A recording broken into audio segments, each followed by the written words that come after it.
Module 8. I, Dr. Rita Pratap, former head of the Department Drawing and Painting, University of Rajasthan, Jaipur. I am going to speak on the Buddhist art. It is traditionally and fairly well established that Buddhism had been introduced into China before 65 CE. But according to Chinese records, by the 3rd century, there were only 5,000 Buddhists in all of North and South China. Buddhism was founded by Gautam Shakyamuni, known as Buddha, the enlightened one who was born to a princely house in North India about 567 BC. The main events of his life are frequently represented in Buddhist art. The conception, birth of life in the palace, the 4 encounters, asceticism, temptation, enlightenment, first preachings, miracles, and death. It was from the 3rd century onward that expansion in Chinese Buddhist art was seen in cave shrines. 480 cave chapels were carved out of the friable rock where wall niche was sculpted, and also their walls were plastered and adorned with paintings.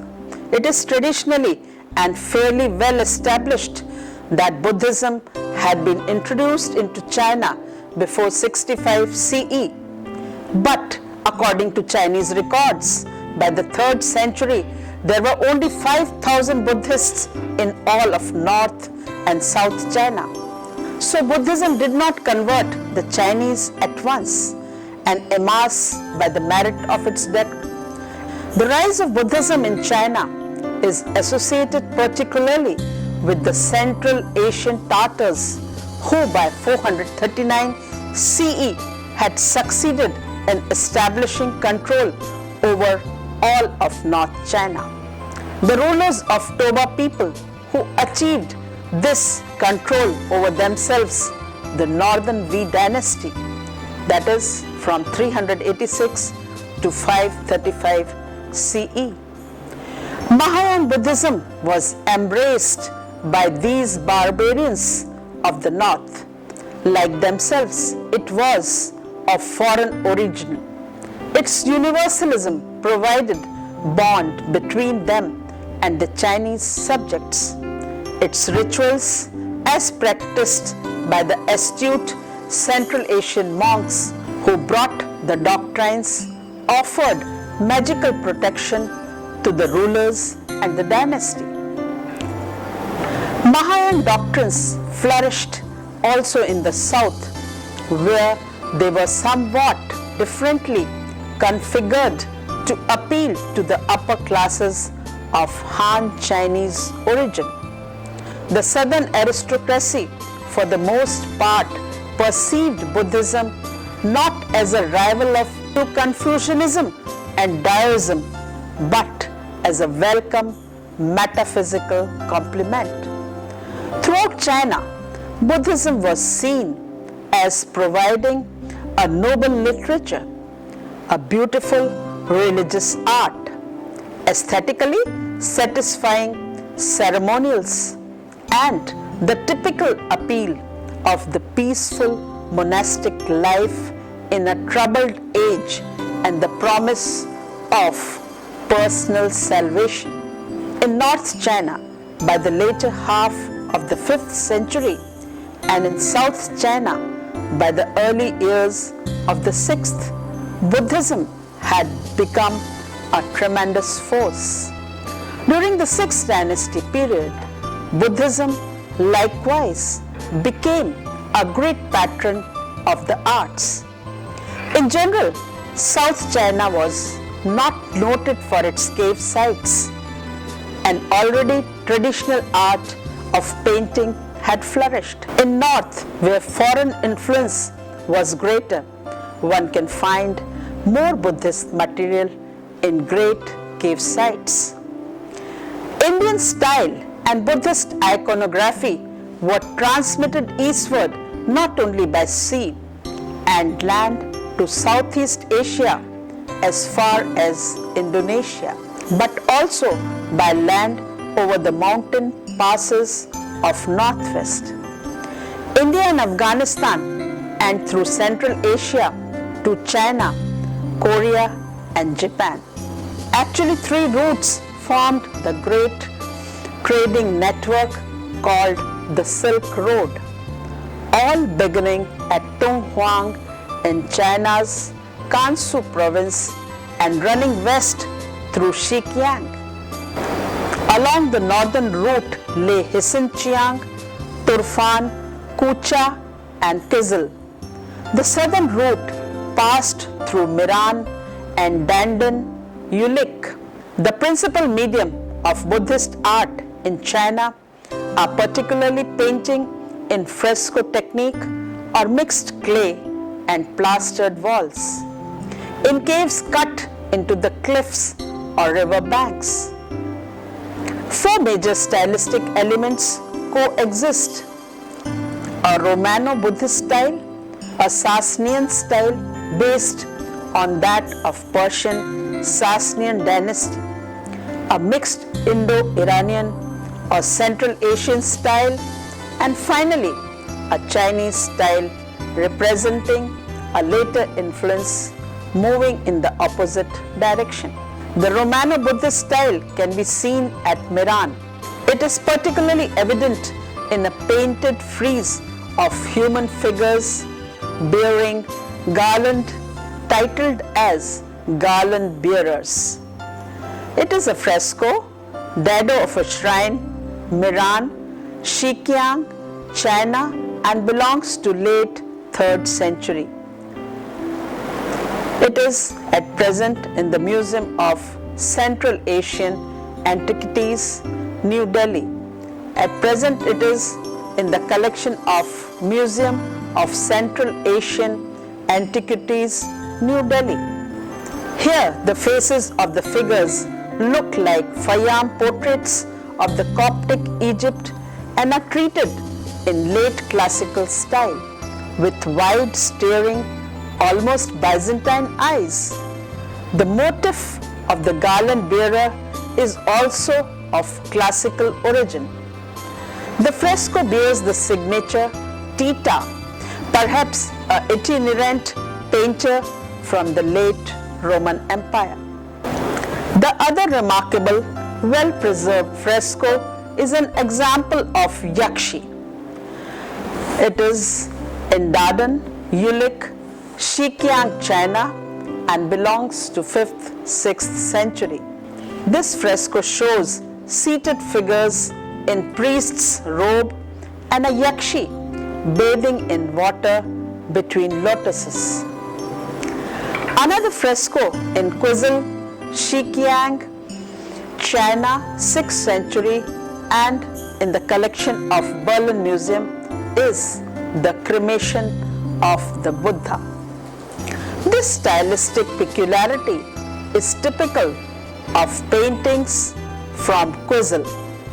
The cremation of the body of Buddha, an event following the Parinirvana and representation in later elaborations of Buddhist iconography, shows flames rising above the raised top of the coffin and the Buddha reposing peacefully within some traces of Indian style modeling in the slight shadow around the face gives a modest illusion of volume.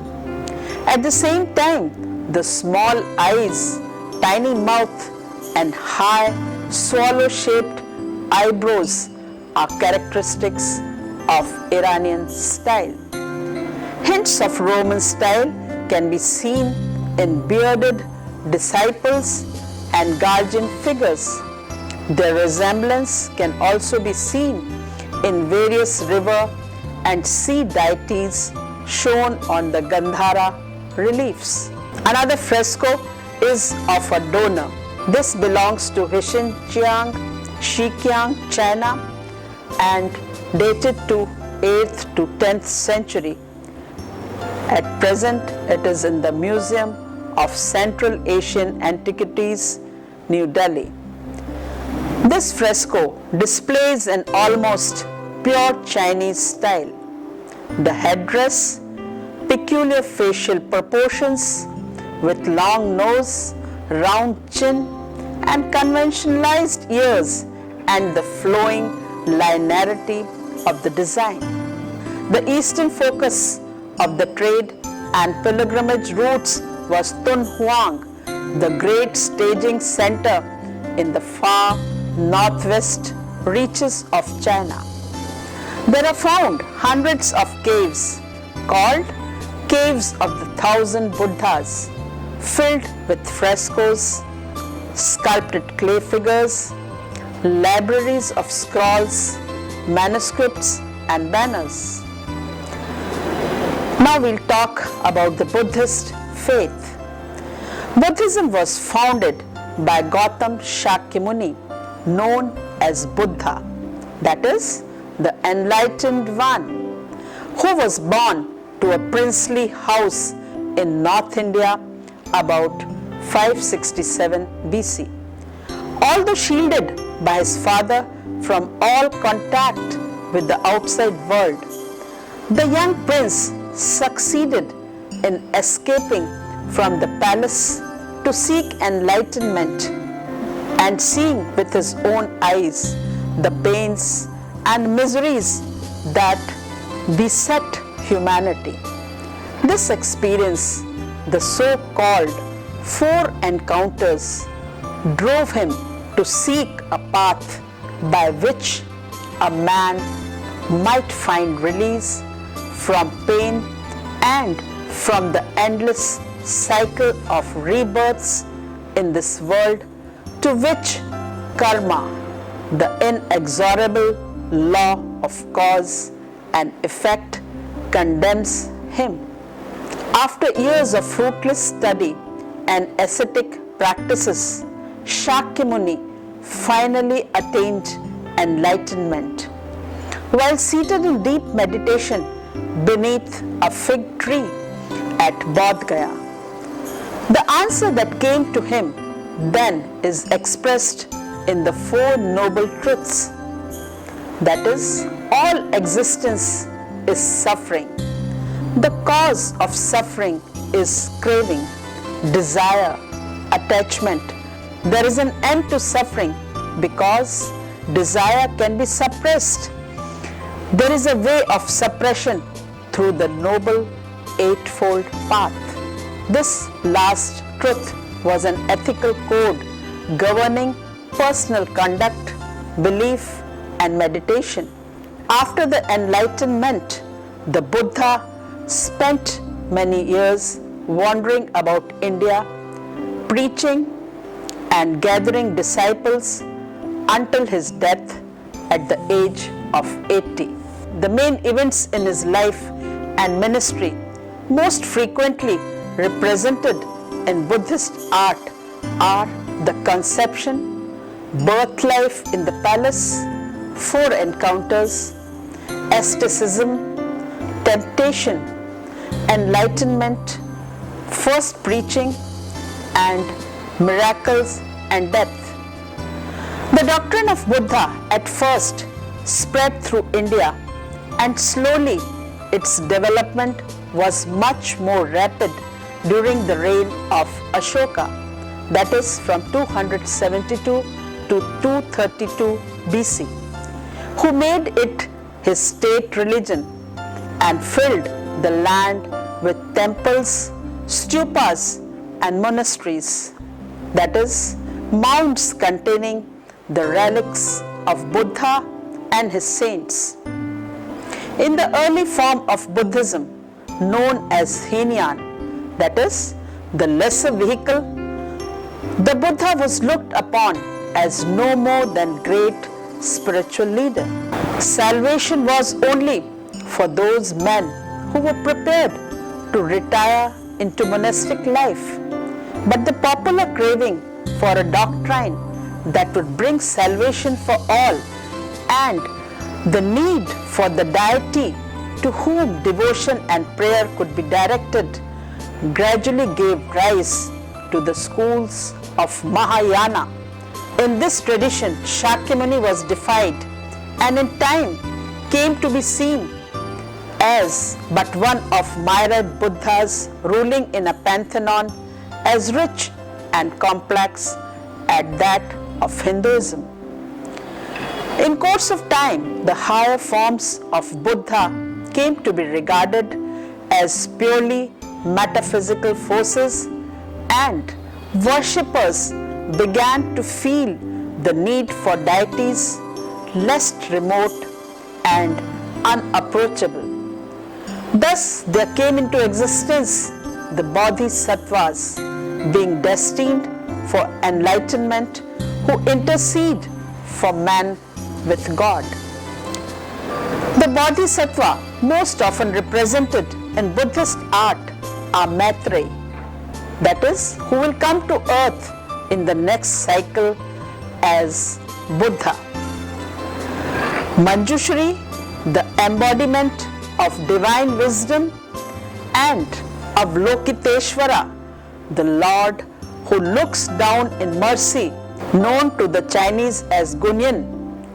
Around this shining galaxy of Buddhas and Bodhisattvas gradually accrued a host of lesser deities and angels, some of whom were borrowed from the pantheon of popular Hinduism.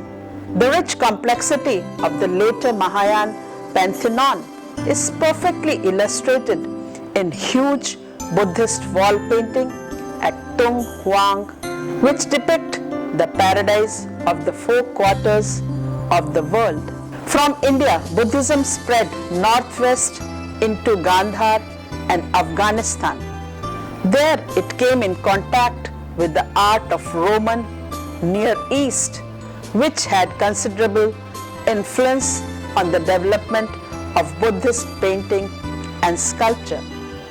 From Afghanistan, Buddhism spread into Central Asia, then eastward along the caravan routes to north and south of Tarim Basin, reaching China in the 1st century AD. In China, very little Buddhist art of the Han Dynasty remains, except for a handful of stone relief and mirrors, whose decoration includes Buddhist figures.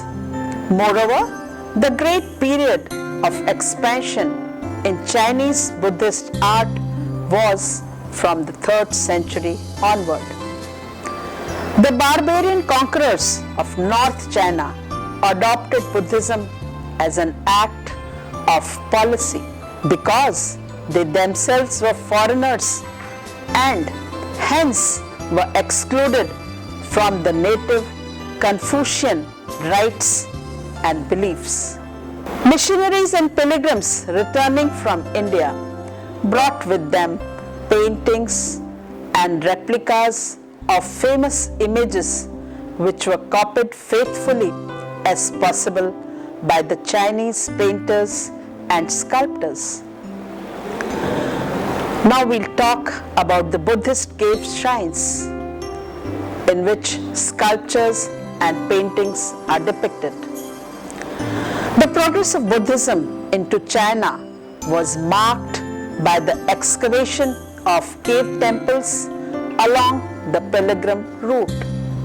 In China, the farthest to the west was Tung Huang, the first and the largest of the Chinese cave sites. Later, other groups of cave shrines were excavated at Mai Chi Shan, Yunkang, Lungmen, and other sites. In the 4th and 5th centuries, Nanking became an important center of Buddhist art, receiving some influences from Southeast Asia, where from the middle of the 4th century onward, over 480 cave chapels were carved out of the Fiable rock after the Indian and Central Asian model. Their walls were plastered and adorned with paintings. Though less important paintings and sculptures decorate spectacular cliff sites at Mai Chi Shan, guardian deity at the entrance in a cave shrine belongs to 11th and 12th century, and it is in Gansu province, China. The Pingling Su in southern Gansu, the sandstone of Yunkang in Shanxi, and the hard grey limestone of Lungman in Hunan were also carved with important sculptures in relief. All over China, Buddhist temples were built and their walls adorned with frescoes. The first climax of enthusiasm was reached under the Emperor Wu of the Southern Liang dynasty, which lasted from 502 to 557. Another climax came in the 8th century period during 843 to 845. Lots of buildings were destroyed.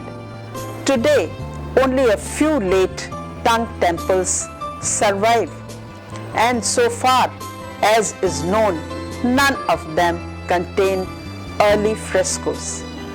In 1907, during the exploration of Tung Huang Caves, Sir Aurel Steen saw a secret storehouse crammed with rolls of manuscripts and paintings on silk, paper, and hemp cloth, some of which bore dates between 406 to 1056. He removed a large part of this hoard to London and Delhi. Most of the scrolls since discovered at Tung Huang are now in Paris or Peking. Taken all together, the wall paintings and painted scrolls of Tung Huang present a unique and continuous record of nearly 1,000 years of Buddhist painting in China. The paintings on the walls of the earlier caves at Tung Huang depict chiefly the Buddha and his attendants Bodhisattvas and incidents in his life or previous lives, the so-called Jatakas, sometimes by forming a background to the principal Buddha figures which are modeled in high relief and painted. These paintings give a unity of theme, color, texture to the whole cave. A detail of dado running around the lower part of cave 257, the Buddha incarnate in a golden gazelle, belongs to the Ruru Jataka wall painting from cave 257 and dates to 500 AD, Gansu province, China, and belong to Tung Huang caves. The painting here illustrates the story of Buddha incarnate in a golden gazelle. After rescuing the king of Benares from drowning, the gazelle is betrayed by the king to the hunters, but in turn shames him for his ingratitude. The style of the painting reveals a complex mixture of influences. The figure of kneeling king derives from an Indian prototype, though his swirling scarves are typically Chinese. Flat heraldic treatment of the deer and the flower-strewn ground are Near Eastern in origin. The landscape too is mixed. The sense of space and distance and the wave-like rhythm of the mountains are Chinese, but the decorative disposition is contrasting colors, probably comes from Western Asia. In cave 228, Jataka scenes covers the whole wall. This is a detail from a wall painting in Tung Huang caves about 520 to 530 AD, Gansu province, China. Here in the illustration, The stories are told in a long horizontal strips like a series of hand scrolls laid out flat one above the other, while separate incidents are enclosed in space cells formed by hills. Here the painter is unable to weave the incidents together into one unified composition. Toward the end of 6th century, these separate bands began to break down and mountains started thrust their way up into the register above, creating the chaotic designs on the ceilings of the 419 and 420 Tung Huang caves, which belong to Sui dynasty. Early in the Tang dynasty, that is from 618 to 905, compositions began to clarify. In cave 217, dated to about 700 AD, a single panorama covers the whole wall. Even here, a relic of the old space cell system survives, for successive incidents in the story are illustrated in separate parts of the landscape. The depiction of natural world in these wall paintings was purely Chinese, owing nothing to any influence from India or the Near East. In the cave of Tung Huang, Gansu province, China, a wall painting of Western Paradise is depicted. It is painted in the second half of 8th century and belongs to Tang dynasty. In the painting is depicted Buddha Amitabh, flanked by two principal bodhisattvas, many minor bodhisattvas, and other deities of paradise. Most of the deities are shown seated on a high dais protected by canopies, flanked by pavilions, and fronted by a lotus pond with platforms on which a celestial dance is in progress. On either side are raised platforms holding deities of the Western Paradise. It simultaneously expresses the Chinese concept of hierarchical order, the principal figures slightly higher and larger than the secondary ones. The architecture is derived from the palace style of the Tang dynasty. The whole is a transcription in paint of passages Sukhavrati, Vyuha, and Amita Vyuha Dhyana Sutra, Buddhist texts that describe the Western paradise and pleasures of being there with Amitabh Buddha. In cave 249, Tung Huang, Gansu, China, and belonging to Northern Wei dynasty of 5th century. Here the influence of Central Asian can be seen in the earliest of the wall paintings of Tung Huang. These seem even more archaic than sculptures, even to the point of caricatures. The peculiar quality seen in the paintings is the modeling done by light and shade and broad outlining the edges of the figures and the shapes within them. This change to a Chinese liner manner took place at the time when contact with India by way of Central Asia was becoming increasingly difficult owing to fresh barbarian incursions across the pilgrim route. Another illustration is a detail from the ceiling of Tung Huang Cave 285 belonging to mid-16th century Gansu province, China.